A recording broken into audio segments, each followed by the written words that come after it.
Hi, welcome to Paleo Greenbird. I'm Greenbird, and today's video is going to be a plant identification video. It's been really stormy here, well, for the last few days. But there's a break in the action, so I thought I'd do a quick video and show you how to identify the Plantago major, or the common plantain. You can find it, I bet you can find it in your yard if you go out and look. It's on the side of the road, it's out in fields, it's any disturbed area. And we'll talk a little bit about why that's important a little bit towards the end, but I wanted to give you some ideas of how to identify these plants. Okay, the first, and this one's kind of a weird shape, but the first indicator is that it does have that basal floret, which means rosette, sorry, basal rosette, which means that the leaves come out in a star shape form, basically, circular. Around there you can see. It has these seed stalks that come out, and there's generally more than one. Sometimes there's just one, but usually there's more than one. Certain times of year, they don't even have the seed stalk on them, but every time I've seen them in good weather, they've always had the seed stalk on them.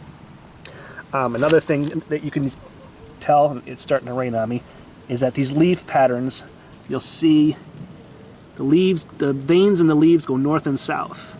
They don't have anything, any like other additional veins that come off of them to the side, just those ones going from the bottom of the leaf all the way to the top. When you flip them over, it becomes even more apparent. Okay, you see the stalks on this one.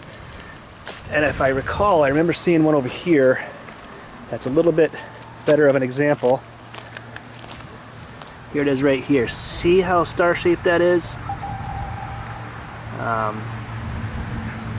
Got that seed stalk in the middle.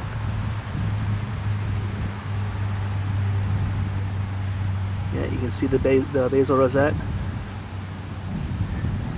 And this plant is really, it's got a lot of purposes medicinally. You can use it internally, you can use it externally. It's great for, you know, if you get a cut. It's an astringent, so it helps with poison ivy, with cuts, scratches, bug bites, burns, anything where, you know, any type of rash that you want to try and suck out the toxins. You can put it in your mouth and chew it and then put it onto a cut, or you can grind it up. You can do whatever you want to do. If you break the leaves open, you'll notice that they're fibrous. So it's got a lot of fiber to it. And they actually taste pretty good. Now the only thing that I do want to warn you about, and I got to get in soon because it's starting to rain on me, but is that because this plant grows in disturbed areas, like along the side of the road and in your yard, and in driveways. I mean, it grows in a lot of places where it's not uncommon.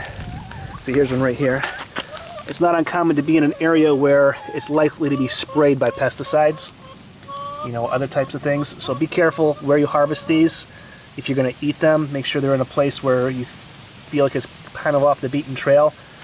And they're really, really common. I'm guessing that's why they call them the common plantain. Here's another one right there. These ones are a little chewed up. But you can see they're pretty unmistakable. So we're going to cut this one short because of the weather, but I hope you enjoyed it. And I'll try and do another one when it's a little bit lighter outside. But until then, this is Paleo Greenbird signing out.